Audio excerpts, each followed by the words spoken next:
Welcome, movie fans, to the Popcorn Talk Network's Anatomy of a Movie, where we are made in America.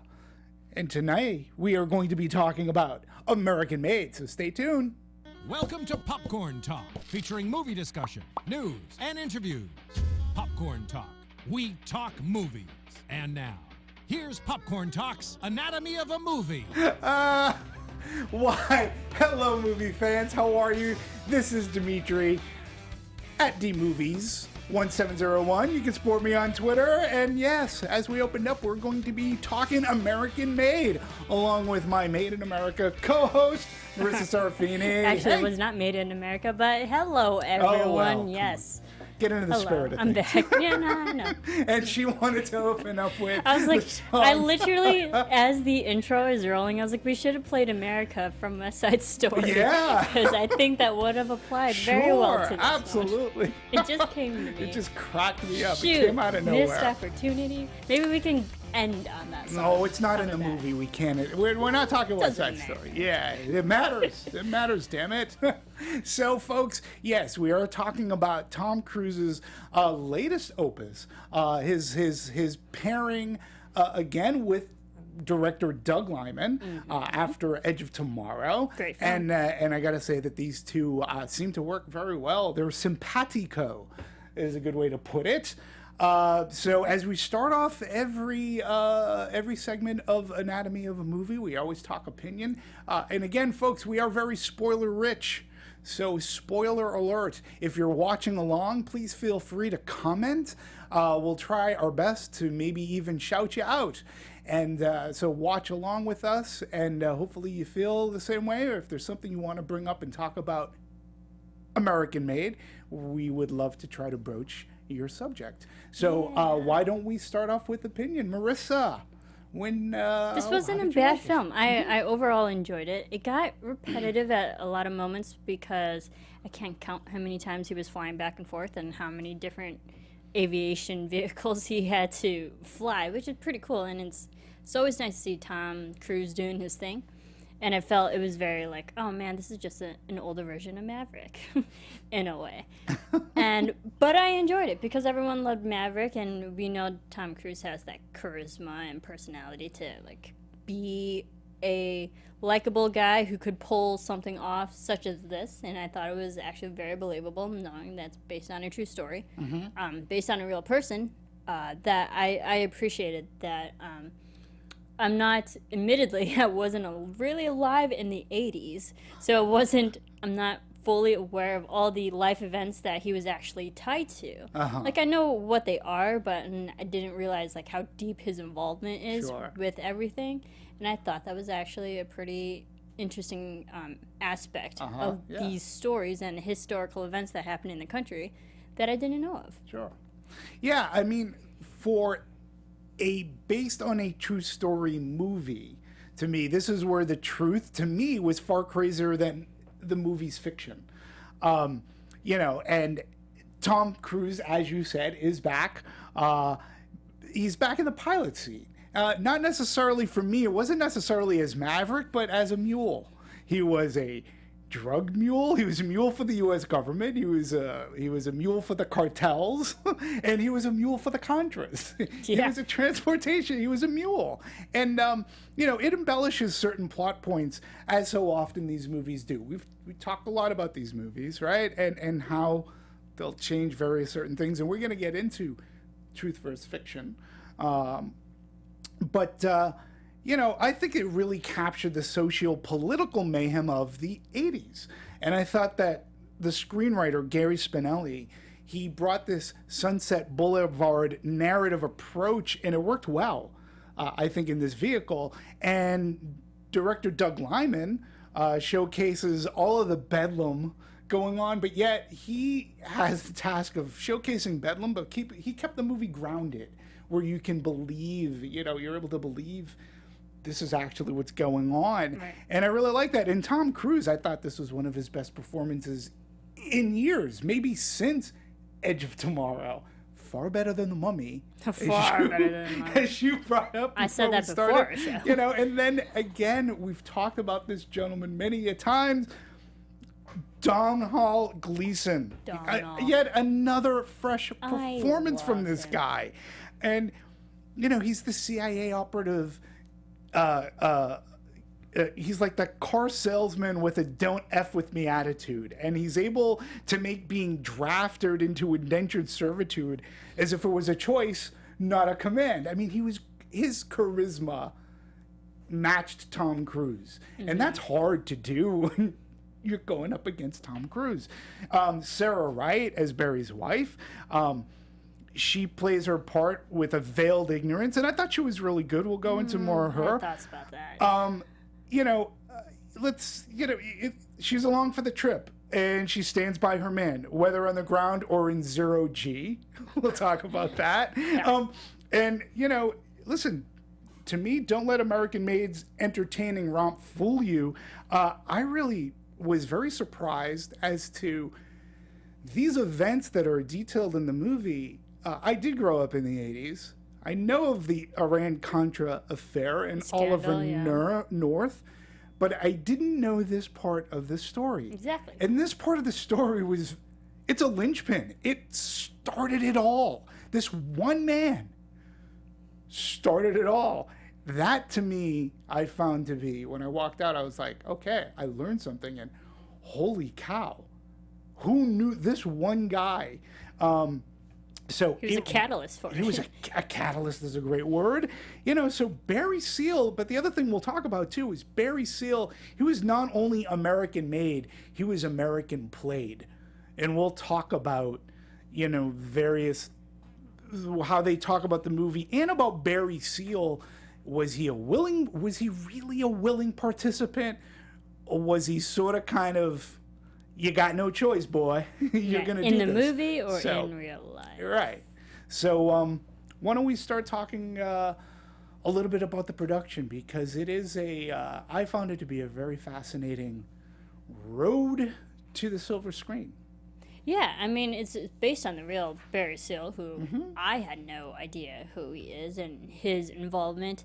And he was actually, so the real Barry Seal he was an action junkie. He loved the adrenaline. But at such a young age, at 15, he always had this like knack for aviation. And he started, piloting airplanes and stuff. And he actually got his license. He was so good, he got his pilot's license at 16.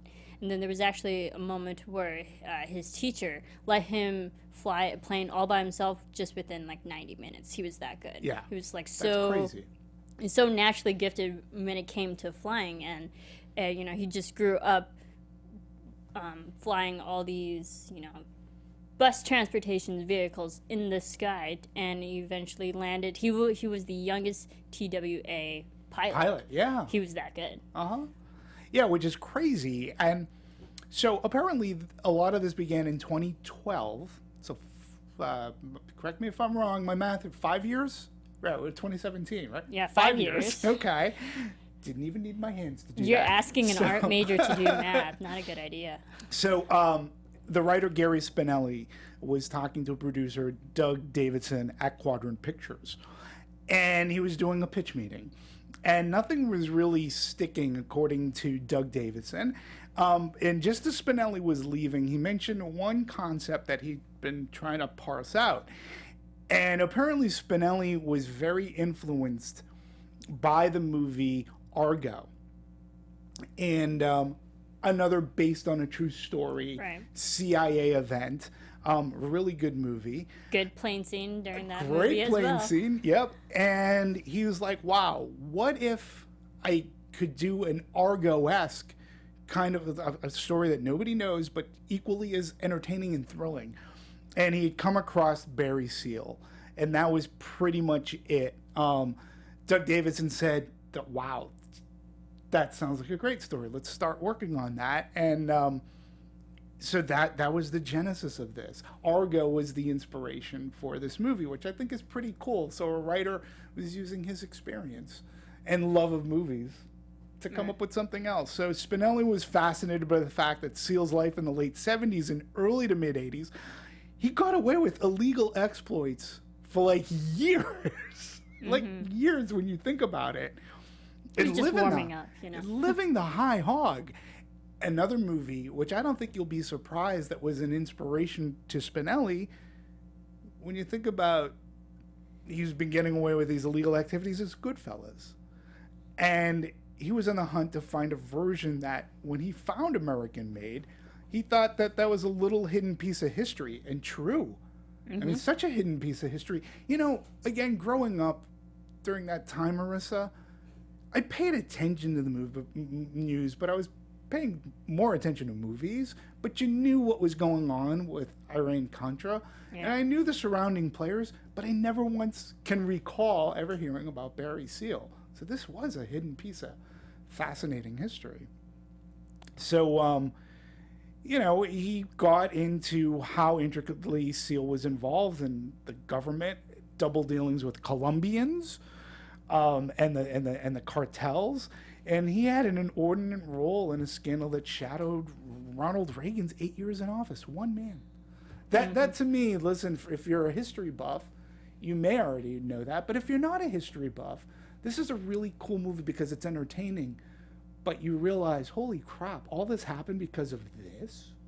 So. Right. And like this man was involved in a lot of things. I've read a good article. Sorry, I don't remember like who, so I can't give proper credit to. Yeah. But someone compared this movie to, or they compared Barry Seal in this film as the Forrest Gump, the person who. The person who like interacted with so many famous people and was involved in so many famous events, but you don't really know who he is. And I feel like I think that was a great metaphor for Barry Seal because he is that person in this movie. Yeah, his story intersected with so many things. So many influential people. And speaking of intersection too, so when it comes time, they're setting it up. Who do we pick? And connections, so they Doug Liman, who is in his own right a really good director, but he too has a special connection to the story. He didn't know Barry Seal, but his father prosecuted Oliver North, was on that team, which to me is like crazy. So when he started researching, he goes, wait a minute, I know this. When he was looking, this is Iran-Contra. It's like, oh, I have to do the movie. And obviously he and Tom Cruise, who got along really well together on Edge of Tomorrow, they'd been looking for another project to do, and both of them agreed. And they were like, in. They said, yeah, Done. This should be great. And Doug Liman, who refers to the film as, catch this, a fun lie based on a true story. I love that. A fun lie based on a true story. And it's a good description for it. Yeah, so Doug Liman's father, Arthur Liman, was the chief counsel for the Senate investigation into the Iran-Contra affair and had actually questioned Oliver North during the hearings. Mm-hmm. That would have been funny if he had used, at the end of the movie, you saw that they showed clips of Oliver North being questioned, if that was his dad questioning. Yeah. You know, as an homage, so to speak. So, I thought that was really cool.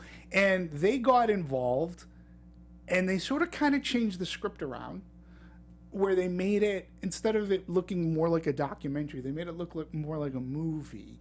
And they threw in all these, well, the flying stuff, as you talked about. They made it in the framing device, which I said it was very Sunset Boulevard-ish, because the movie is being narrated by essentially a dead man. At this point, albeit through videotape, he's a dead man. And I just found that to be a really cool device, that it's not done so often where it's cliche, but if you recognize it, you go, well played. I thought that was very well done. You don't realize the narration is told through a secondary source. Right. Compared to the actual real person. You know, and I thought that was really well done. And then they built up some of the mayhem that was going on around that. Of course, Tom Cruise had his pilot's license. Yeah, he's a pilot. And he did all of his own flying in this film. Okay, catch this, including flying that size plane to Colombia.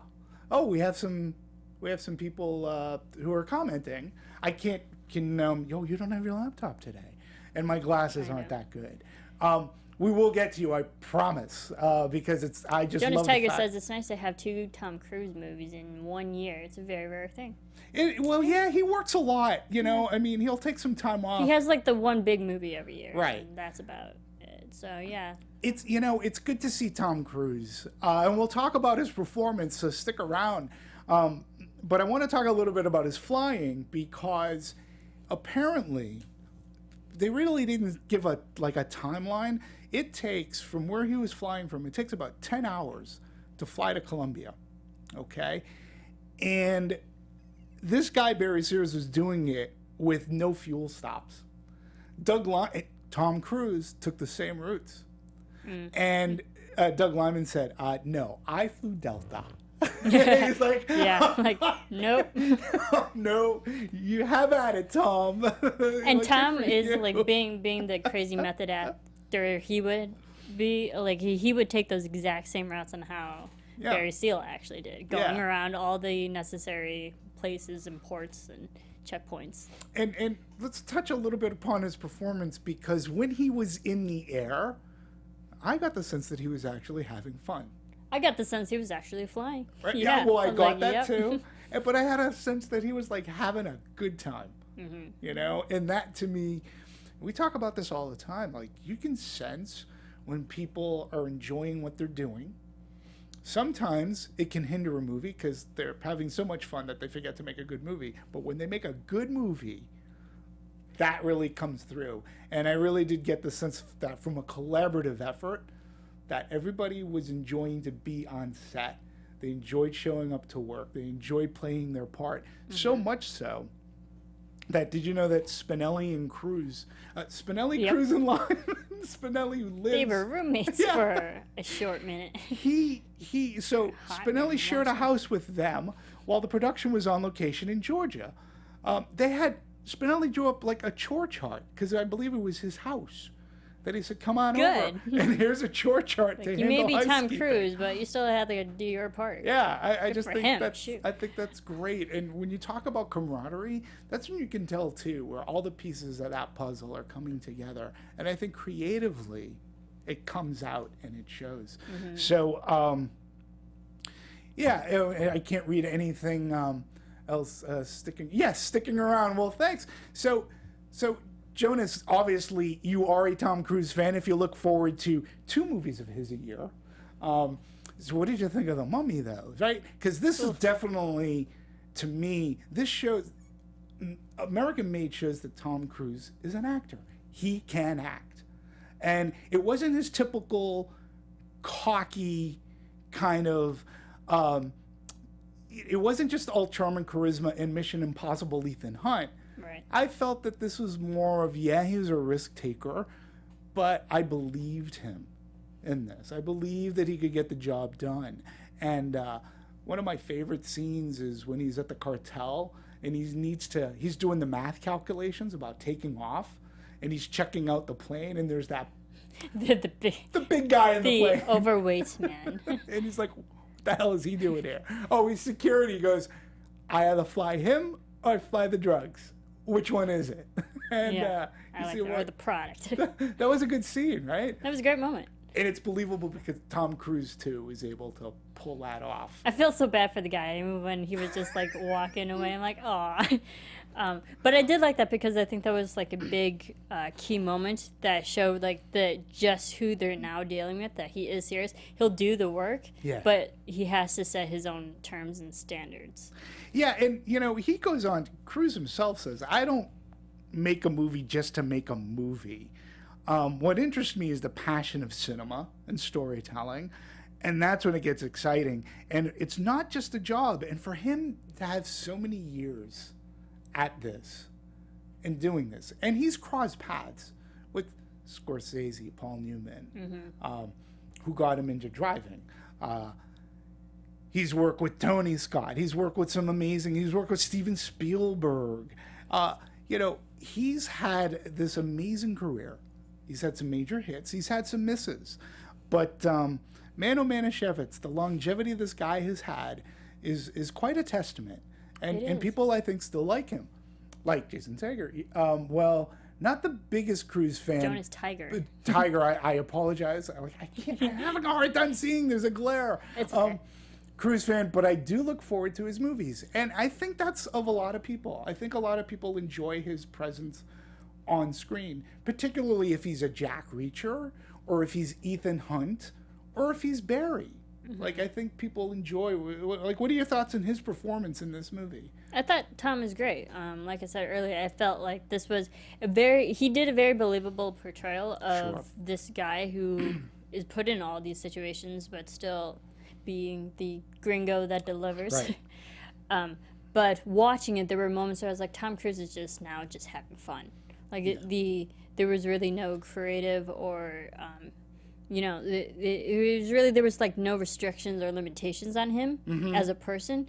And it got to the point where he wasn't acting, he was just being himself. Yeah. And it did actually take me out of the film. I was like, Tom's just doing this now. They're just letting him do whatever the hell he wants. You think, huh? Yeah. Okay. Because I wanted Not that to it was bring that bad, up. but there were just moments I was like, I'm watching Tom Cruise. I'm not watching Barry Seal. Well, I wanted to ask this into our audience as well, because Tom Cruise, particularly The Mummy, and we talked about it on our panel for The Mummy, he gets accused a lot of taking over a production. Cruise control. Right. And I'm not saying that he didn't do it in this movie, but to me, in this movie, it seemed less evident. Like, he gave his other supporting cast limelight, and he didn't take away from it. And unlike, say, The Mummy, which I think the arguments could be valid to an extent, it wasn't as evident in American Made. Yeah. And also the thing about Mummy, that's a part of a universe. We know there's going to be following movies for that.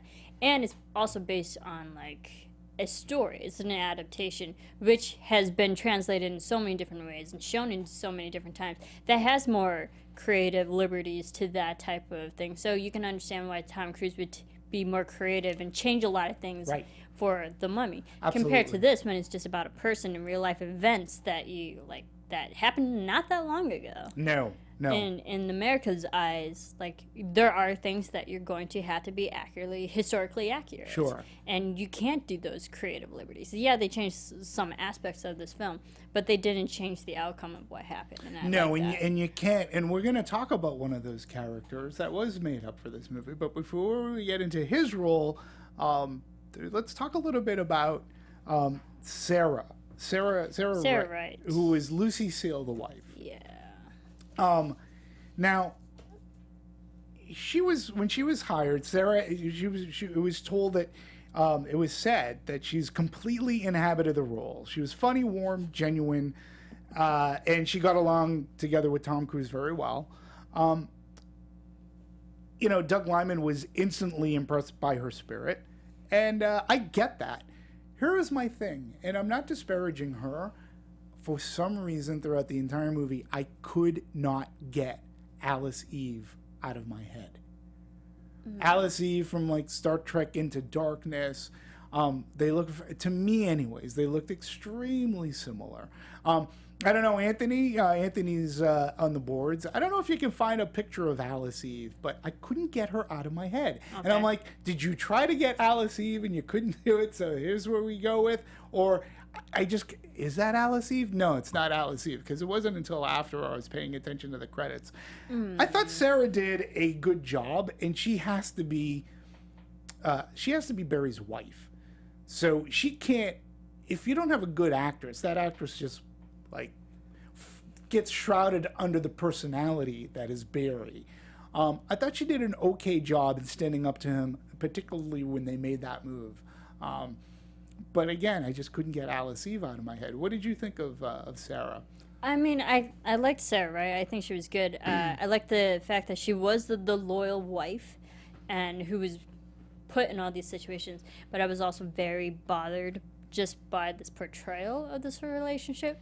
What was it that did that? Well, I always have the problem of Hollywood and the age difference when you're matching up a relationship. And I've said it multiple times, where, I mean, we have Tom Cruise, 55. We have Sarah Wright, who's 34.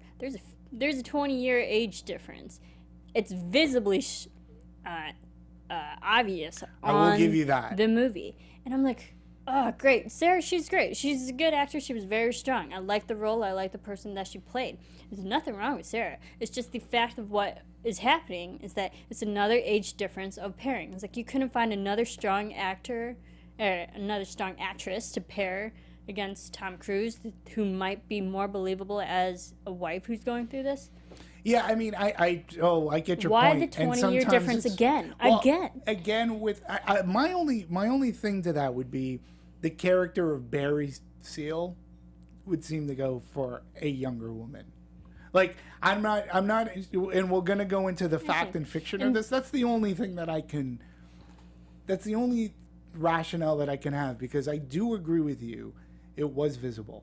Like it so visible. The age difference is it was so obvious it bothered me. It was obvious, and you said she's 34. She's 34 in real life. And I would have pegged her to be 28. Exactly. She looks younger. Exactly, and I think younger. that's also the bigger issue. Is like she looks 30 years younger than Tom Cruise. Yeah. Like, Yeah, she looks and younger. I looked up her age. She is, I mean, and there are real life relationships with people like, and I'm not saying it doesn't happen. It does happen all the effing time. Is that sorry? I'm getting really passionate about this, but like the age difference. This is always a recurring issue with me personally. Watching age differences where we could have picked another stronger actress, Right. to be paired up with Tom Cruise. That'd be more believable. Yeah, I don't disagree with that 100%. I really don't. I think it's a valid point. I'm surprised that she's 34. I mean, good for her for appearing younger, but in this movie, it was very, very visible. And I thought that they were purposely going for the younger woman, and that's why I don't know. I guess Anthony wasn't able to find a picture of Alice Eve, who is a very strong actress, but they look so similar to me that I was like, holy cow. But Alice Eve doesn't look that young. Like, this girl is young. I have a challenge. What's the challenge? Who are you throwing this out to? This will be to Anthony, to you. So we actually have to take a quick commercial break because we have to tell our fun fans about a great new movie that's coming out. But while that's playing, Anthony can find this picture of Alice. That's a great thing. How So about that? we have an actual accepted. spot. Yes. We have a spot. We're going to tell you good things about this new upcoming movie that you need to know. Oh my God. Okay. Let's do it. Somebody's paying commercials for us. Let's do it. Do it.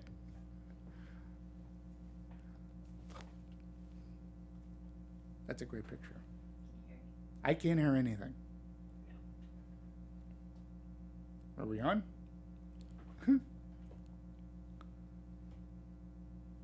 Here, go to the slate. Go to Slate. I think I know what the movie might be.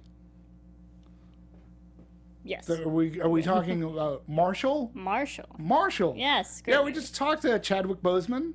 Boseman. It's got like a cast of characters. He's an amazing actor. The reviews on the movie have been phenomenal. About the first African American lawyer, I forget what case. He's Thurgood Marshall. Thurgood Marshall. And who, like, if you guys don't know who Thurgood Marshall is, he was an amazing lawyer who dealt with a lot of civil rights cases.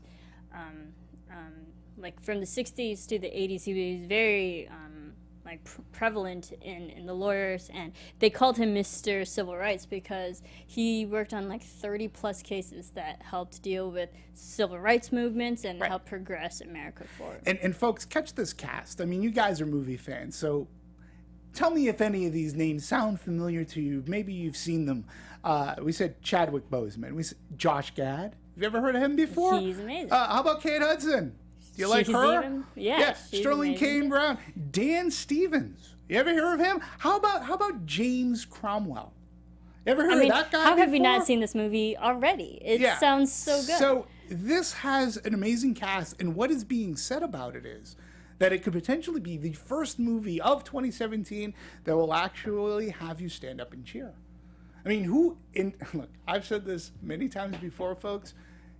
In today's days and times and everything going on, we need inspirational feel-good movies. And Marshall is just the movie that could potentially do it. It's PG-13, and being that it is based on a true story, it's a biopic that's very entertaining, you shouldn't be afraid to take your kids to it, because they'll come away, who knows, maybe they'll be better kids.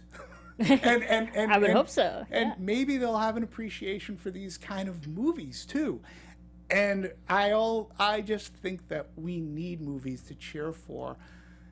We need to get away from our current everyday things that are happening, socio-political. Sure. And we need to be entertained for 2 hours. And if you can come out of a movie theater feeling good, that to me is a win.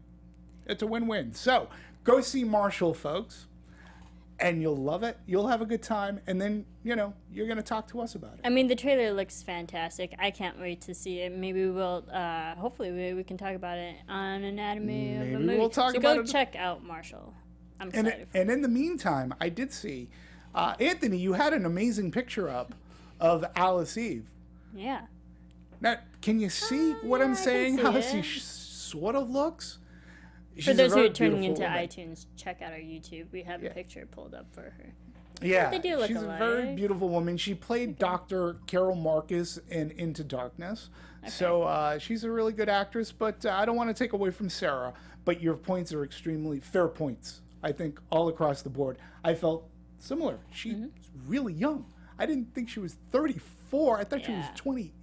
I didn't know she was in her I'd 30s. have to, I would say she looks my age. And I'm young. You were... I'll say, I'm young, but I'm not Girl. young. I'm younger. But you're mature. Thank you. You're wiser than your years. Thank you. We'll say that. But it was just such a visual problem for me. Yeah. I couldn't enjoy it. And it's not Understood. fair to the actress or just the story in itself, because we know the real Barry Seal was married three different times. Yeah, 3 times. But it was just, I saw it as just another Hollywood problem that's still going on with Right. this mismatch of age difference. Right. No, I understand. And I get it. I mean, I saw it too. She at least had the chops to stand up to Cruise and not get buried by his charisma and Barry Seal's energy. I will give her that. And that she did a really good job. So let's move on to the other gentleman that we talked about, Dominoe Gleeson. Dominoe Okay. Gleeson. Again, love him. we've talked about him here. I've said he's a chameleon. He is an actor's actor. He can do comedy. He can do romantic comedy. He can do drama. He can be a villain. He can be likable. He can be hateable. In this movie, I thought he was fantastic. And since we're talking about this being based on a true story movie, the interesting thing about his character was made for the movie. It was created. Monty didn't- Schaefer. Right, Monty Schaefer. And I didn't mind because, on all accounts, it's not necessarily clear who recruited Barry Seal into the organization. Into the CIA. So they obviously, I think for storytelling purposes, he's a gentleman that, he's fictitious, but he didn't affect the outcome of the movie. We know that Barry Seal was recruited or brought into the service to fly and get pictures. We know all that. You just need a central character, because they still don't. It's sort of unclear as to who exactly it was. His role, I felt, was fantastic. I loved him in the trailers. There's that scene when he was up top, he goes, "We're expanding, Barry." He was so good. But at the same time, when he's like, "All right, Barry, we're gonna have you do, all right, aside from pictures, you're gonna need to pick," and he's like, "Do I get a raise?" It's like, and he just looked at him and goes, "Okay, Barry, so this is what we're gonna do." You didn't want to mess with him. Even though he had... don't push him. Right. He's already given you a lot. Don't test the limits. Yeah. So, that to me, because he had the charm and charisma of a car salesman. And once the deal's done, baby, deal's done. It's done. You You know? have it. but he had this great charisma, and to me, he's like a chameleon, and I just love watching this guy perform. In fact, I'd like to see him perform against Tom Cruise, because I think they were really well. You're talking about two very uber charismatic guys on screen, and I think a pairing of these two again, I think it would be very beneficial to a movie. Would be great. And you always liked Schaefer. He was a very likable guy, and also a very believable guy. And I feel with someone like Tom Cruise, who's just such a big personality on screen, you have to get someone who can also equally match that. Right. And I think Domino did an amazing job of standing toe-to-toe with him when absolutely necessary. Absolutely. But also there were moments you, don't test him. And exactly. And you need a strong presence like that to believe that they can do that to an actor like Tom Cruise. And I think it's to Tom Cruise's testament to act like, oh, okay, boss. Okay, whatever you say. So that's why I really thought that pairing worked very well. I thought the casting in this movie for that part, he was fantastic, and particularly for a made-up role, which he really just jumped in, and he's just great. Every time I see this guy, he's so fun to watch. And this movie, just made me even more of a fan. So, I love Domino. Yeah, he's fantastic. Like every anatomy that we've covered that has Domino in it, I always say I love Domino. I was trying to think of what was it was the pretty good time travel. About Time. About Time. Boom. It's such a good movie. It's such a great movie. And it's on Anatomy of a Movie, but Love he was that so movie. good and so likable. And that's the thing too. And he's Hux in the Star Wars movie, so we'll be seeing him So hateable in that again. movie too. And he was just in. Well, he was He just was in Mother. He was in Mother. He was in. Yeah, he was in that We can movie. figure that one. And it's great, and he works. He's a working actor. Yeah. And he seems to enjoy his craft, and he does very well at it. So I can't really point a finger to say. That's a very anybody's talented family. Yeah. Well, he Shoot. does.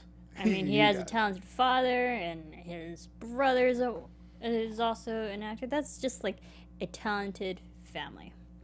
So let's talk a little bit about the actual production of the movie. Okay. So American-made cast and crew of about 300 plus descend on ball ground for 5 weeks of their shooting schedule. This small community of 1,900 residents is found in Cherokee country. My town is smaller. The foothills of the Appalachian Mountains as its unforgettable backdrop. The production shot in downtown Ball Ground, the Cherokee County Airport, which was also nearby. A lot of this was done. They turned Georgia into Mina, circa 1981. And that, to me, again, we talk about the collaborative process of movies and what it takes. Movie magic. I believed everything that they were telling me, showing me. I believed it was late 70s, early 80s. I'll tell you, the one part that I just couldn't stop laughing at is when Sarah Lucy's brother, idiot brother. JD. Yeah, and he shows up. I wanted to slap him. Me too. I wanted to punch him more so. But he showed up in a gremlin car. I was like, okay, that's awesome. That just made me laugh. Because that is a perfect attention. The only thing that might have made me laugh as much is if he showed up in a Pacer, the all glass back trunk. So, the production worked with the city officials, as they always do, and came up with a plan to change their quaint main street from semi-modern to retro. And it took 5 months from the initial phone call to the city officials to the first day of shooting. So the locals catch this sold T-shirts that said, "Cruising into Ball Ground," and Ball Ground, the movie capital of the world. These are stories, too, that I love. Because not in every major town, we're in Southern California. We, not that we're tainted, but we see movies being shot on streets as we drive. And we're to the point where it's still cool, but on the other hand, it's like, you're fucking up my traffic. It's like I gotta get home. It's like this is causing a major traffic jam. When a film production comes into a small town, they get it. When it's a Tom Cruise movie, they get it. And I think also it's a testament to Tom Cruise because he could have shut that down. Cruising into ball, like he could have been a jerk. Said, guys, but he wasn't.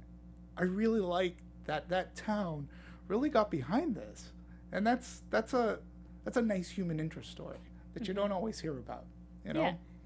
So, and it's not every day where like small towns like this would get a Tom Cruise movie. So. Exactly. I mean, it puts them on the map. Yeah. And I like the stories of communities coming together for something artistic in that way. Absolutely. So I like that. And they're having a good time doing it. And I'm sure the money went to the community for those shirts, and that's like so cool. You know, they had to give the streets an older look. So sand was spread in the sidewalks. Modern landscaping and signage was removed to replace with period fare. And they had to construct a ton of banks. Like facades. Because this is where Barry was that small laundering. town, when every time he drove down the main street, quote unquote, like this, it reminded me of my hometown. Did it really? My hometown's like that. We have a bank, we have like all the small little mom and pop businesses that you need in a small town. Yeah, and that's funny. And you know what the biggest challenge for the production people were? Their biggest challenge was making an addition to the downtown area. They had to get 26 payphones installed for scenes where Seal makes and receives his phone calls. And that to me is like so funny because the production searched far and wide for these, catch this, vintage beauties. And it took quite a while to find ones in nearly pristine condition to use. And Because they're not around anymore. You know, I remember using payphones. Was it that long ago? I remember using payphones. Yeah, see? Yeah. Yeah, I just find I'm young, but that's- I'm not that young. I just think that was one of their biggest challenges was putting up 26 payphones in the countries in that little town. So and then they shot at the Cherokee Airport. That was a shooting destination. So they were using actual hangars, the planes. They did everything from. You know, you saw a Miss Pac-Man machine to a Rubik's Cube. You know, I love all this. The Rubik's Cube. I love all this I love 80s nostalgia coming into movies.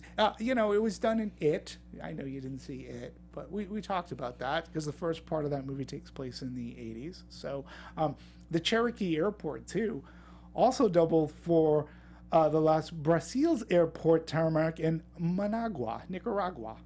So that was actually Cherokee. So they redressed it. Yeah, they just redressed it. Yeah, there we go. I didn't know the wiser. No, but that's cool. That's movie magic. I mean, that's what we do. Yeah, and that's really cool. You know, they took a Fine Foods in Decatur, which became the interior for the Waffle House. Has anybody eaten at a Waffle House before? Have you eaten at a Waffle House before? I come from like areas like that. But they're not around here. No. So I had to, literally I've traveled this fine country for various jobs, so that's how I got to eat at a Waffle House. It's a Waffle House. No, they're great. Yeah, I love Waffle Houses. Not We bad need them coffee. out here in LA. I would say not that and Cracker Barrels. I love Cracker Barrels too. Yeah. So I come from the country, you guys. For anyone who don't know, I grew up in country-esque Illinois. Literally from the country. So you understand what it takes when a film absolutely. production thing comes in. So Cherokee is basically my hometown. my hometown's at the Orange. Atlanta airport for a select few flying scenes, a flight simulator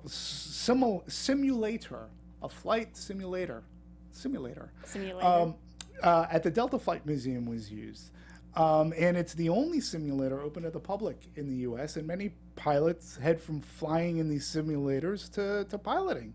And so and Tom and Doug Lyman would use the simulator, just to have fun and practice, which I thought was a neat bonding experience between the both of them. Yeah, and they did stage work, obviously, in Norcross at the Atlanta Media Complex.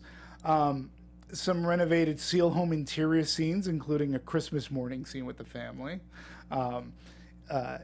Then they had that was shot at a home on Rembrandt Street in Buckhead, neighborhood of Atlanta, where Lyman, Cruz, and Spinelli shared their own location hotel, or home, actually, which is pretty cool. So I like the use of these small local places. It's filmed in Atlanta.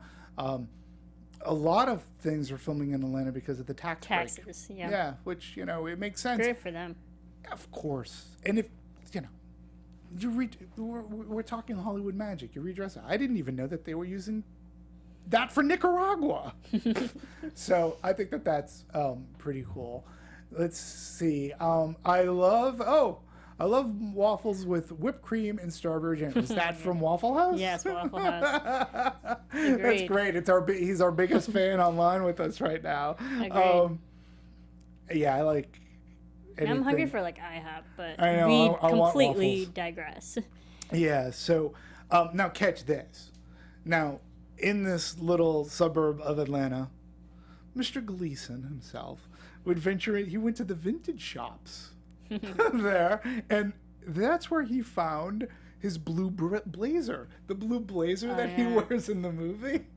He actually found it in a vintage shop and said, hey, he got it approved by the costume department.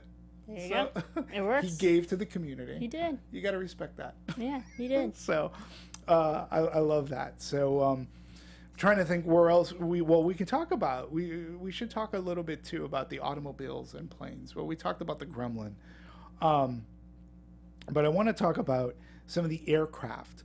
So Lyman and Cruz felt strongly about the airplanes that they were going to use in this movie.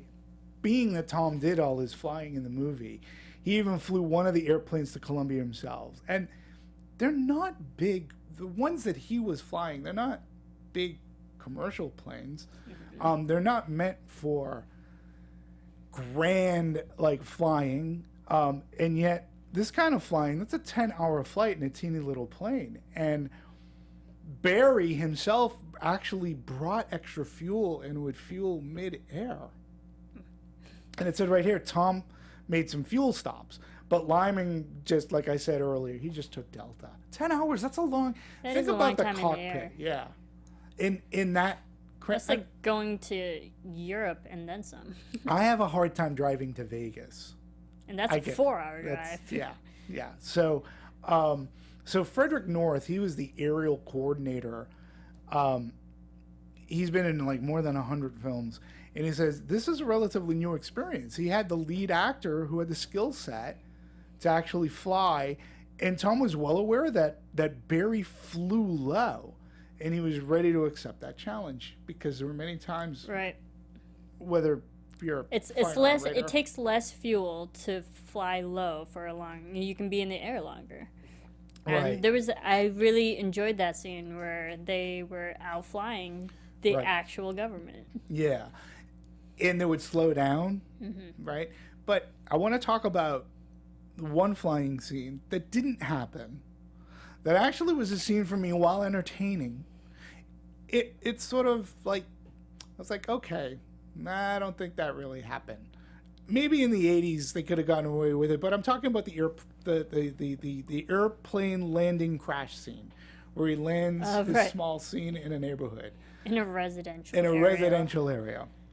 And it's entertaining, it's exciting. It's Hollywood. It's Hollywood. And it was funny, he gets out because the coke that he was transporting explodes on him, so he comes out all white, and he crashes into a tree at a house, and he comes out and he's like, here's a wad of money for you, here's for your sister, oh, and this is for your bike, and oh, you never saw me. And he rides off on this small kid's bike. But then I was thinking, again, being in Southern California, we've had fictional pilots who are supposed to be star pilots, like, Han Solo. Mm-hmm. Harrison Ford, who is a pilot, who's crashed his plane. And look how much news that made. No investigation. Now, this made the news, but I'm like going, yeah, he just left a ton of coke in that plane. Yeah. That was the one scene where you sort of go, where's the investigation going on? And even though it made it into the local newspaper because... I always felt in this movie he was never really... There wasn't a lot of jeopardy for him. he Right. just kept getting away with it. And I'm like, okay, is he that good that people just really weren't on his tail? I mean, there were moments where the government were, quote unquote, trying to catch up with him. Right. But I'm like, how many times did he outmaneuver people? Yeah. He was flying like Maverick in a jet. Yeah. So I want to talk about that because you're right. He initially gets his job because he is a good flyer. However, things that I've read about Barry is that he was a willing participant because he was that cowboy. He loved that adrenaline rush. And he was like, oh, I get to work for the CIA. Now, the way the movie, at least the way I interpreted the movie as presented, I felt that he really wasn't being given much of a choice. It was either you do this or else. When he was approached by CIA, he was smuggling Cuban cigars. Mm-hmm. He was told they had a file on him, but we have a proposition for you.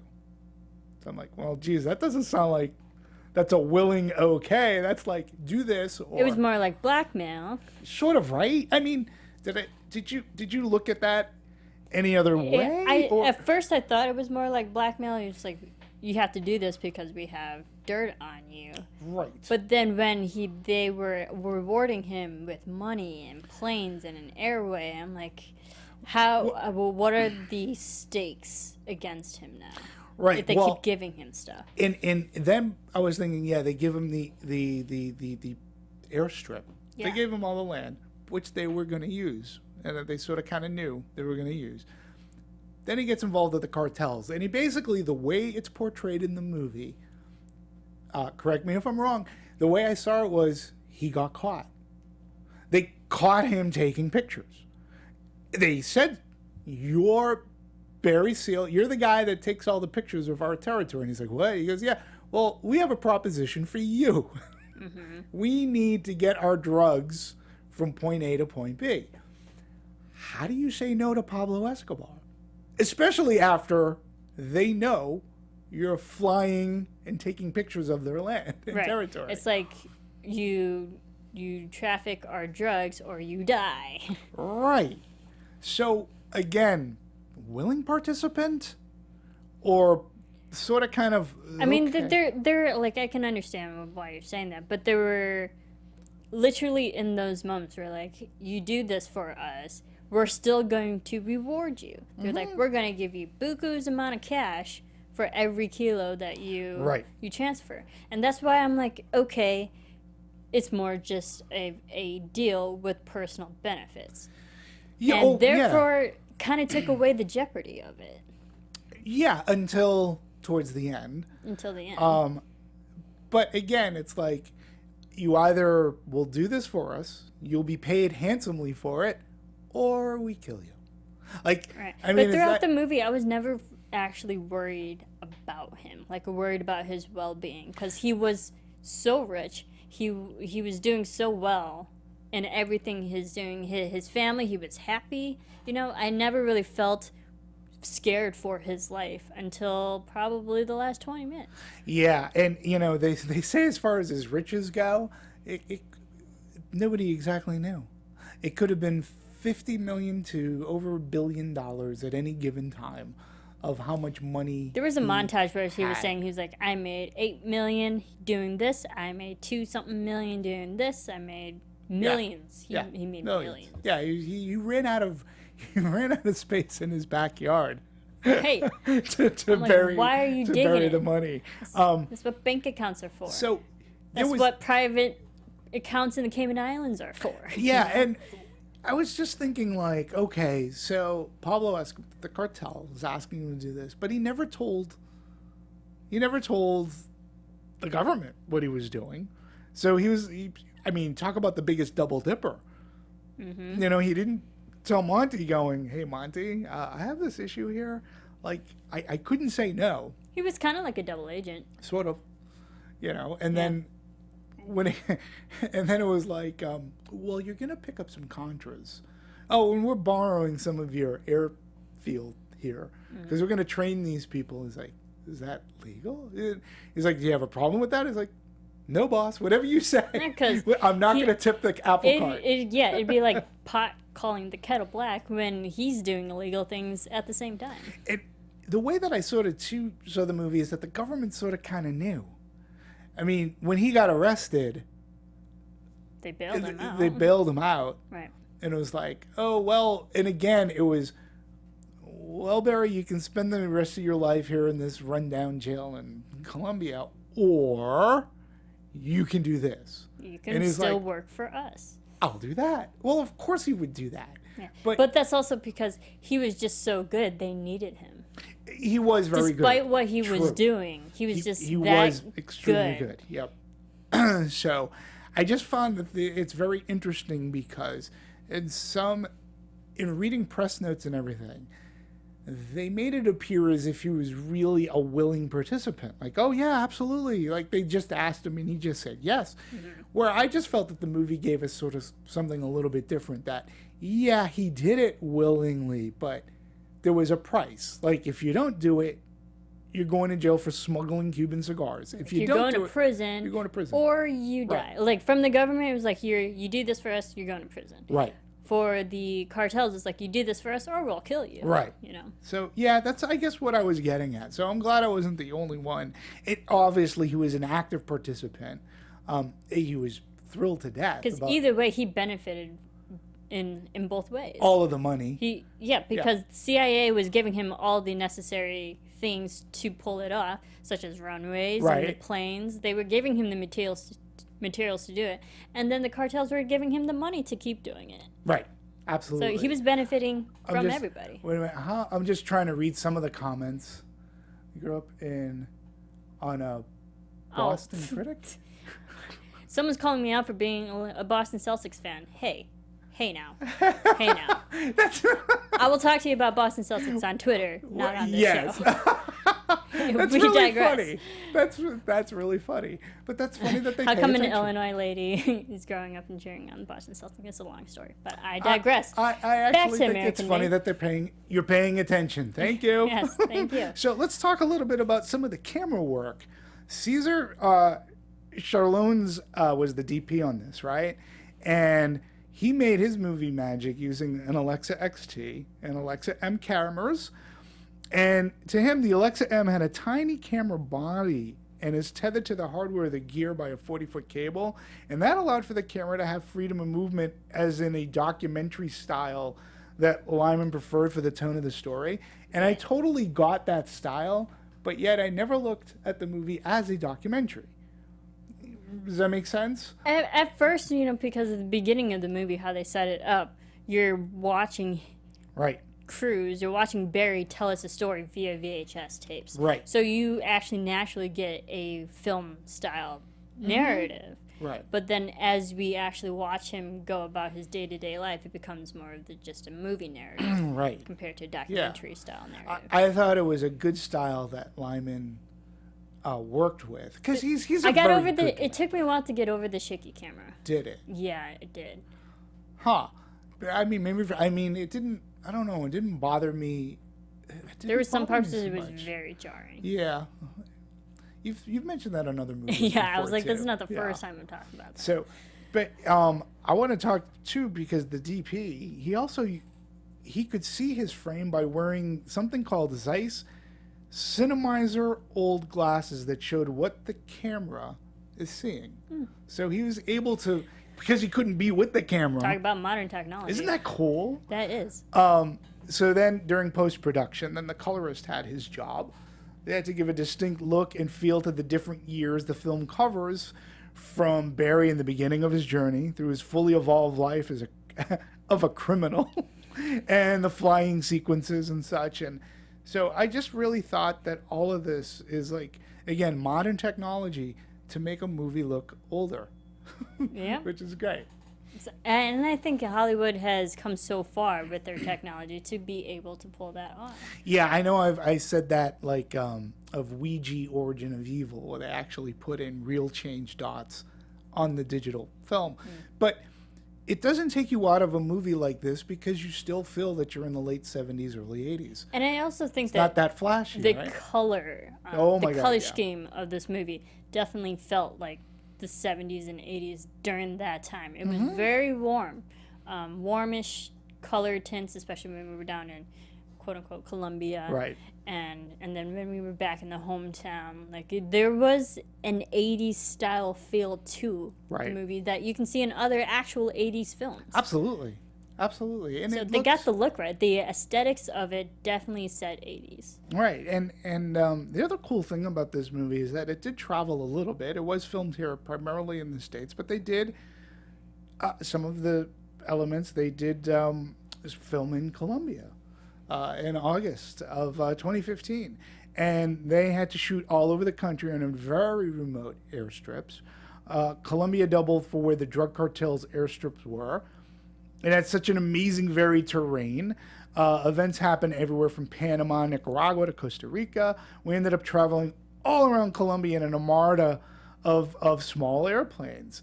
So I think that that's pretty cool. Lyman and Cruz catch this desire to teach as much filmmaking knowledge as possible to the hard-working Colombia crew, many of who lived in Bogota. So they imparted... So they took on So this crew, even when they were down there, they were imparting their wisdom and knowledge. which I think... They were still giving back to the community, just education. And these people were working on the film. And I just, again, when I read this sort of thing, it's really cool that these people don't have this opportunity to work on this type of a production. And there they are. Each of the American department heads embraced the opportunity to share their tools and craft with these people. And that's how you get more film enthusiasts from around the world, obviously. I really appreciate that. So, it's just really cool. So on August 24th, Cruz, Lyman, North, and his aerial team flew the Aerostar to the Amazon basin of the country. They camped overnight in the area. Now, apparently, the production did not want them to go flying. They didn't want them to go there because of tigers. They didn't want them to go to the jungle. Yeah. And Yeah, they did. Just the physical terrain was... telling that to Tom Cruise is like, that pretty much says, Well, let's do it. let's do it, Doug. And That Doug's like, sounds "Sure." awesome. That sounds great. I don't want you to climb that wall, Tom. Let's do it. I don't want you to hang off of the wing of Not that only plane, am I going Tom. to climb the wall, I'm going to pull over it. That's what Tom Cruise would do. Yeah, I think just if you don't want him to do something, just don't bring it up. Yeah, right. Tom, you should really do this. Nah, that wall's too Great, high. great. But, That's a great idea. and they stayed overnight. Production they must have been having a cow. But good for them. I really, again, I go for the realism. I definitely go for the camaraderie on the set and the collaboration that they were going through. I think they did a really good job in the way that this movie looked, sounded, and it gave me that feel that I was in the 70s, 80s. I thought it was a lot of fun. Film maybe 84, American made. So I was just trying to, again, read. Let's see. There we go. I'm just trying to see. Felt Oh, there we go. 84 or 82 American made. Like the year and what it looked like. Yeah, it was definitely. I was in, I want to say high school, maybe. I don't want to date myself, but actually I should date myself. It'd be the only dates that I could get. Boom. Anyways, so let's talk a little bit about, if we want to, let's talk a little bit fact and fiction of this movie. Because, again, we sat here, we talked about many movies that were based on a true story. We had the director of The 33 on. We did. Just Patricia, recently she's we great. had, I forget what movie we just recently did that was based Detroit. on Detroit. Yeah, we were just talking about Detroit, based on a true story. And in all of these movies, you sort of have to take a grain of salt, folks, because they're not necessarily, it's not a documentary. Things have to be made up. And I usually don't mind that. It just depends on how it is. There was that Matthew McConaughey movie where it actually really pissed me off because they really sold that as this is as true as it gets. You remember the one we talked about it on this panel here? I just forget what it was, and they completely they made up a character who is not only a doctor but a love interest. And that character had impact on that person's life. And that character never existed. That bothered me. So why don't we talk about, some of the fact and fiction of this movie. So he really was a commercial pilot for TWA.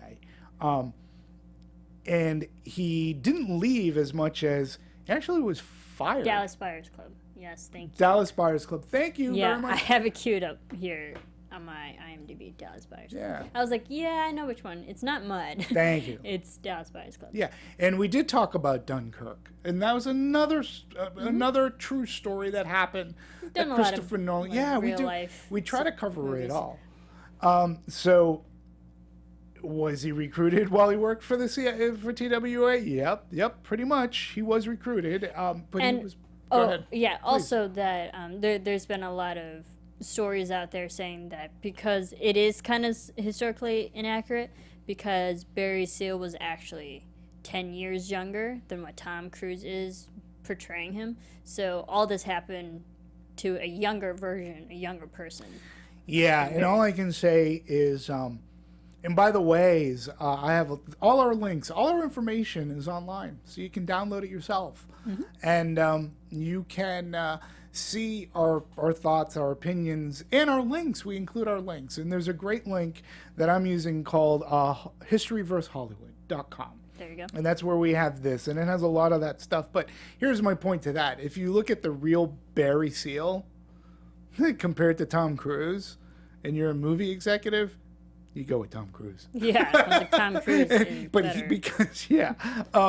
But also they said Barry Seal in real life got overconfident and cocky to the point where he was actually cocky that he would brag to his friends and family that he was making so much money and by doing his quote unquote jobs and stuff. Like he would flash off his actual rewards, and that got him in trouble.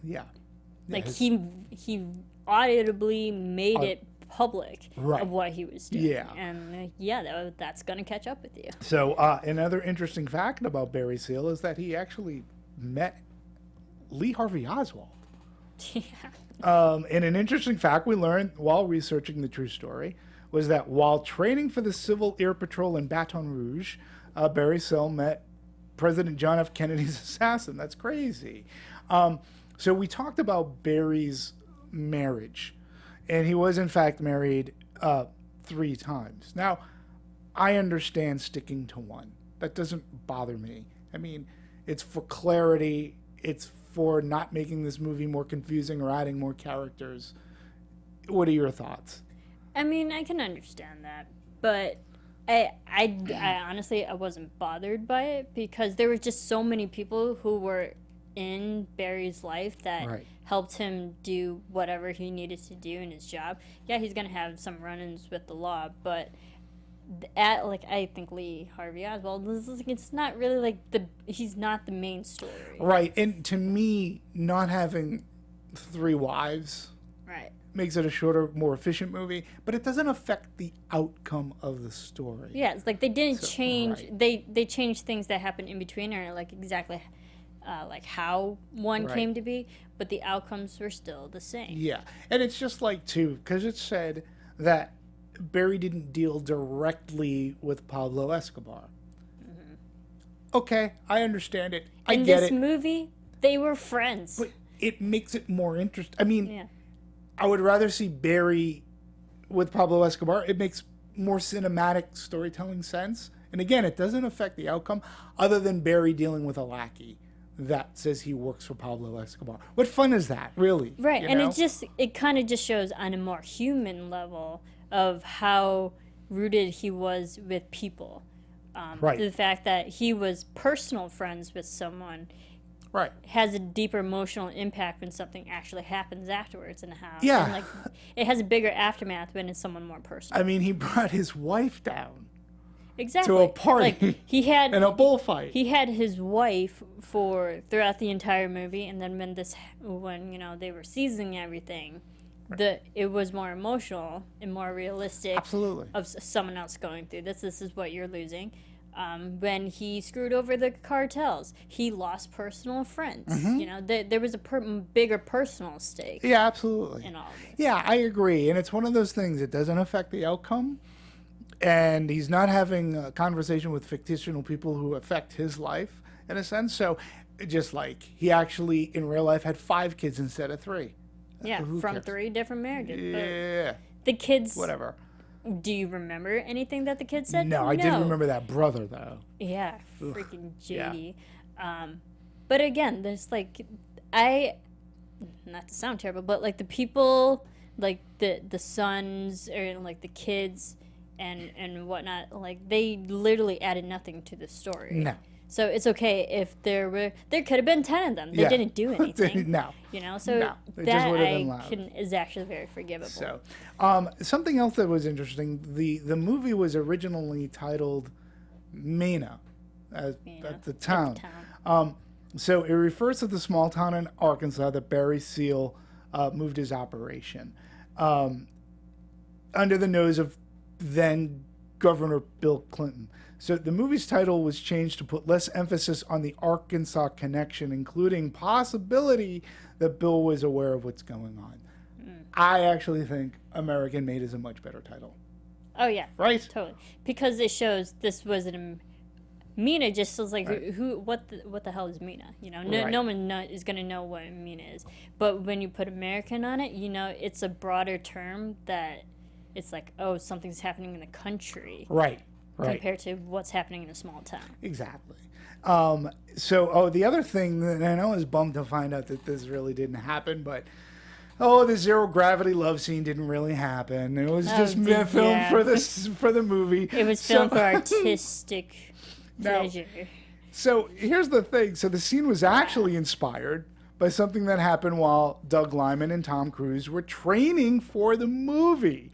Mm-hmm. He did all his flying, and he put the airplane in a parabolic arc, and it pinned me against the ceiling. And right at that moment, I had this inspiration. I'm like, love is in the air. Not involving sex. I've never seen Entrance into the Mile High Club done so artfully, and so. But it's also fun. It's not the first time we've seen it in films either. Like we know just how they filmed Apollo 13 years ago. It's like the whole parabolic arc. No, I get it. Might as well use it. The way that it was done, it was like going, "That's really funny." As everything's like, that's really funny. Kudos to Doug Liman. That's gotta hurt. It's something. Well, but it was just really. I found it to be. But again, funny. It's like moments like this when you know Tom Cruise is just being Tom Cruise and not Barry Seal. Right. You know? And this is when he's just having fun. So it's funny that you say that, because another question is, was Barry Seal as likable as Tom Cruise? And the answer was sort of kind of yes. He had that gregarious personality about him. That's how he was able to get these various jobs. And the filmmakers were shooting the movie. Barry stole an airplane from me. Catch this. While the filmmakers were shooting the movie in South America, a local pilot who was working with them said he had met Barry, and when asked how, he said, "Oh, Barry stole an airplane from me. He just took it out for a test flight, and never came back," because it turns out Barry flew the plane all the way back to the United States. And the guy said, "Yeah, whatever. He was a great guy. Loved him. Stole a plane from me." So, I guess right. if somebody... That's like, hey, you borrowed my car and never gave it back. Yeah, it's like I let Tom Cruise borrow my plane, and son of a bitch never gave it back. But he's Tom Cruise, and so, hey. So I think that's really funny, even though they really did not look alike. No. At all. At all. The real Barry Seal was heavier in physical appearance and younger in age. Yeah. So I want to talk about... But that's also because this movie was filmed. Like, the people were sticking up for Tom Cruise why he didn't change his appearance. If he's an actor's actor, you change your appearance for something. But this was also filmed around the time of Jack Reacher and Mission Impossible. He has to be in physical shape. Sure.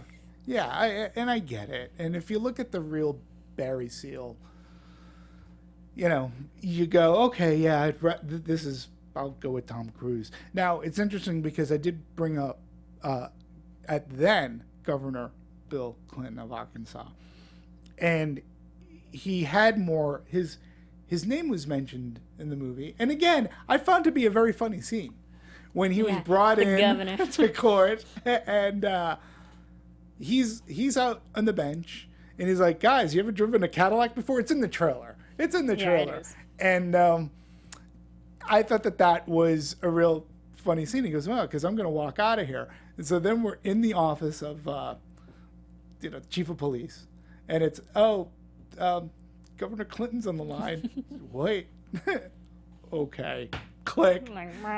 So he, according to the movie, had some influence and knew what was going on, but they actually had a scene. The filmmakers decided to cut a scene showing a young Clinton getting a lap dance at an Arkansas strip club. Oof. So, like we need more conspiracy for American presidents. Yeah. So in the script, it's the moment when the movie's real-life protagonist hatches an idea to enlist Clinton, who was then governor of Arkansas, in the CIA-backed scheme. So the scene was nixed from Gary Spinelli's script because the producer, financer Cross Creek Pictures, wanted to keep the film from being political. Smart movie. Because I think that would have overshadowed the person. I think what you initially said, too, is right on the money. No need, in spite of what's going on today. You don't need more governmental conspiracies. It's one thing to document history in a movie, like Iran-Contra. I get that. Right. But it's another, when you're doing something like that, we don't need that right now. Mm-hmm. Smart move. Smart. I thought that was a really smart move. And also, it degrades the image of Bill Clinton, too. Yeah. And in a way. Yeah, and I just thought that was it was. I think a that's smart smart. move. Stay away from that. No one wants to watch that. Yeah, no. And again, we both at the top of the show said, I think it's really impressive that I didn't know about this history yet. It played such an integral part to our 80s history. Right. And I did also enjoy the moment where Barry interacted with the young George Bush. Yeah. I'm like, oh, hello, I see you. I see. And then he hides back. Yeah, that was a funny scene. I really thought that was funny. So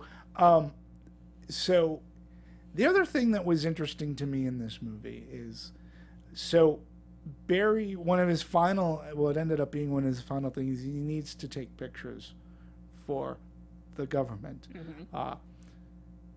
This movie had it posed under Oliver North. He was taking pictures, and he was in these pictures, and the government, according to this movie, was Oliver North. They leaked the pictures. Yeah. Which was basically the beginning of the end for Barry here. He understood. Now, I want to ask you this. My first instinct was, why aren't they putting him in witness? They know what this is going to... They pretty much said, you're on your own, buddy. Sorry, but that also, sucks. I think there was also a moment where they talked to Barry, like, you know what you signed up for. Yeah. They said that, but at the same time... Well, here's the difference between fact and fiction. Apparently, author Del Hahn, he's a former FBI agent, and he wrote this book called Smuggler's End, The Life and Death of Barry Seal. Seal, yeah. Seal actually thought he was smarter and cleverer than the founding families of the cartel. He was offered a protective custody, and he turned it down. Not the smartest move. Also because if you're under protective custody, you can't do your everyday job. Understood. Which he loves. I get that. I do, but do I do that, or the gig is up? Right. The way that American made the movie is, it looked like the government just said, "Tough luck, guy." You're Sorry. on your own. Thanks for. By the way, thanks for doing this for us. Thanks for everything, because you helped us. Right. Yeah, we have all this. Oh, and look what, now it's done. But now we're done with you. Yeah, we're done with you, and good luck on your own out there. Which, right there and then, that is when you knew. Yeah, exactly. The moment where we saw Schaefer turn on him, and he's like, burn everything that has any connection to him, I'm like, oh, crap. Yeah, and He's done. and on top of that, When you take away that security blanket, right? yeah, you're done. So you knew eventually, like Pablo Escobar, they actually show they were pissed, they were double crossed, and you knew, okay, and then he sends his guys up. He was tragically, unfortunately, assassinated in a parking lot of a Salvation Army halfway house. Yep. I was surprised they didn't go after the family. But if he was married to 3 wives, I don't know what his family situation would have been in real life. But it's still sad. Now, the other thing that they didn't touch on in the movie, in reality, is that they caught the 3 guys that assassinated him in real life. Yeah, they did. Like 2-3 days later, they actually caught the guys who were responsible for it. So it was resolved quick. Yeah. Again, you sort of saw it coming, but in the framework of the movie, like I said, it had that Sunset Boulevard narrative, which I really appreciated in this movie, and because the movie's narrated to us who ends up being a dead guy.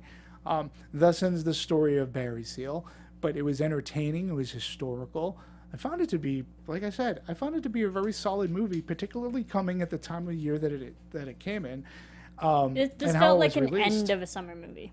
Sure, yeah, except but it didn't feel like a dump, because this is far too good to be a dump. So why don't we talk a little bit about, let's talk about its reception and its box office and what it means to how it's been doing. I think it's done okay. They may have wanted a little bit more, but as of October 5th, it's done $22.3 million. We're looking at opening foreign. weekend. It's around like 67 million. Which is 74%. Which that's huge. And this is they were dealing with Colombia. They were dealing with Iran, and this is a geographical type of movie. He's constantly flying between multiple countries. Yeah, 74% of its gross came in from foreign territories. I actually think too, in a big part, that's Tom Cruise.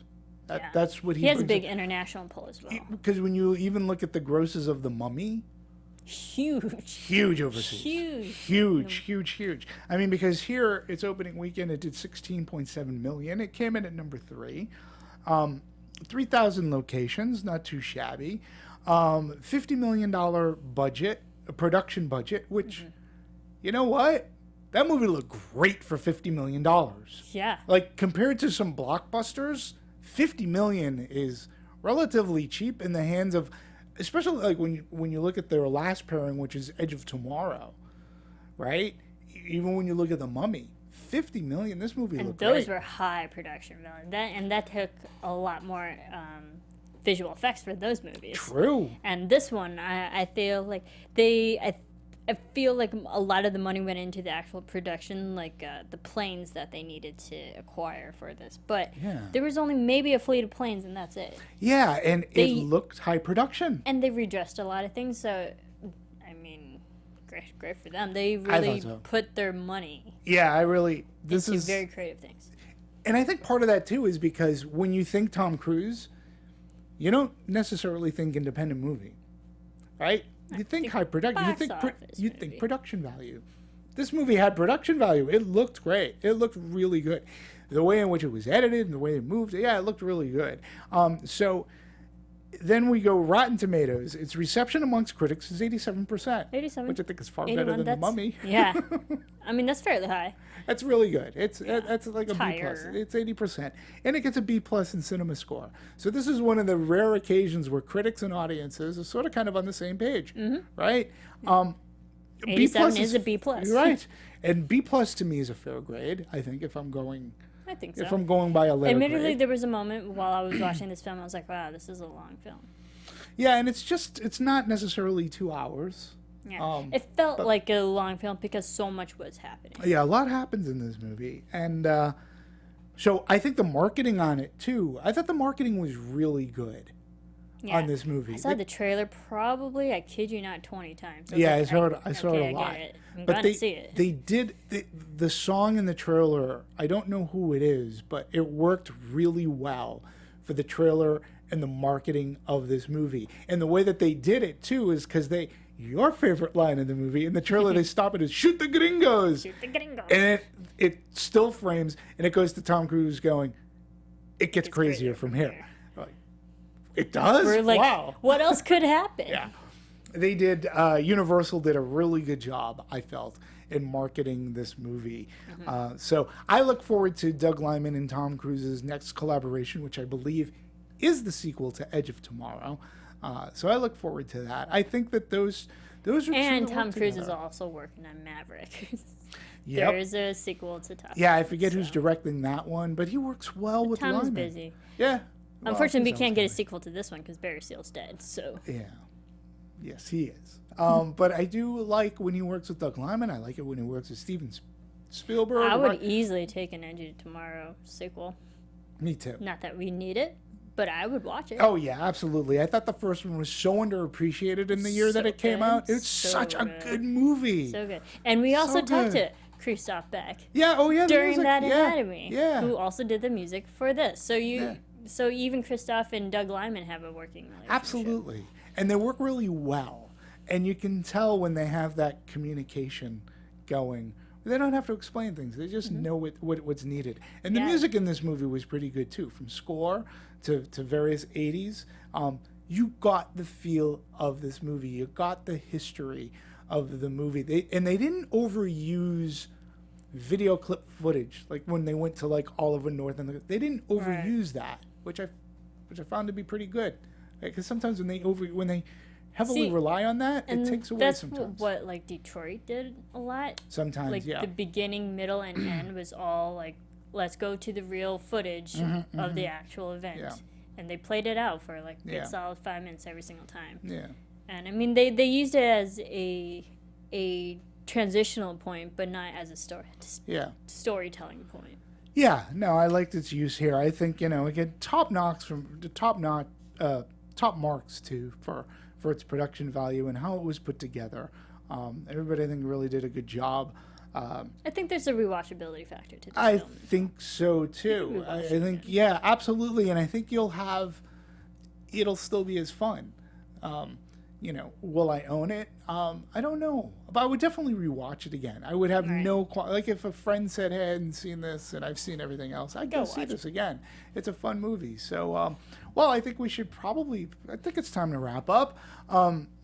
I just wanted to say thank you very much. I enjoyed this movie more than most movies this year and watched it as a comedy, says Jonas Tiger. It was in part, I think, marketed almost as a comedy too. Like, because there were comedic moments in that trailer that it showed. And yeah, it's a historical dramedy. I don't know. Because there was some drama. There was comedy in it. There was Tom Cruise more really good. action and comedy than there was drama. In this Yeah. film. So, but I'm glad you enjoyed the movie. I hope you enjoyed us talking about it and talking about you. So, thank you. Thank you very much for being online, Jonas. It's actually a pleasure when we have somebody online who's making thoughtful comments and enjoys to be part of the Adding to discussion. the conversation. You can continue to be part of the discussion if you watch us on YouTube. You can comment. Maybe there's something that we missed, or maybe And there's something that you iTunes. liked that we didn't talk about. Please, by all means, bring it up. We'll write you back. I know, yeah, we do. We're actually pretty good about that. We pay attention. We've got so many more movies in the upcoming weeks. Of course, the big one next week will be Blade Runner 2049. I saw it last night, and I can't wait to talk about it because much like the original Blade Runner, I think it could very well be very divisive. I think we could have really good conversation. Forewarning, drink coffee before you watch it. Well, yeah, and we'll talk about runtime because it's 2 hours and 40 minutes. If I can impart anything to you and to our viewers who may not have seen it yet, two things. First, there are 3 short films that were made specifically for the movie. Watch them. They're like a prologue that bridge the gap from the original Blade Runner to Blade Runner 2049. They're really well done, and they're not frivolously done. My second advice to you when going out, see it in the biggest, largest, best possible screen that you can. Whether it be IMAX or a Cinemark XD, go large on this movie. Even if you don't like it, you won't regret seeing it in that format because it is beautiful. And then We'll talk all about it next week. I can't wait. I'm just imparting. Yeah, you're already excited. I just want you to try to see it in the best possible venue possible. And I can't wait to talk about it with you folks and with you. And Phil, we missed you today, Phil. We really did. Phil got comments on his pitching. Remember last week he did the pitch when we were. But we got that in there too. Right. Somebody commented and loved that. So we missed you today, Phil. Someone liked the fact that went off on Ellen John too. So every once in a while, you guys. Every now and then. So in any case, we do thank you. We do this for you folks. So join us next week. Can't wait. Have a great week. We'll see you at the movies. Bye, Marisa. Thank you. Bye, Demetri. Bye, guys. Bye. Welcome to Popcorn Talk. From producers Maria Menounos, Kevin Undergaro, Phil Svitek, and the entire Popcorn Talk Network, we would like to thank you for tuning in. For questions or comments, be sure to visit popcorntalk.com. I'm Sir Richard Wentworth, and this has been a presentation of the Popcorn Talk Network.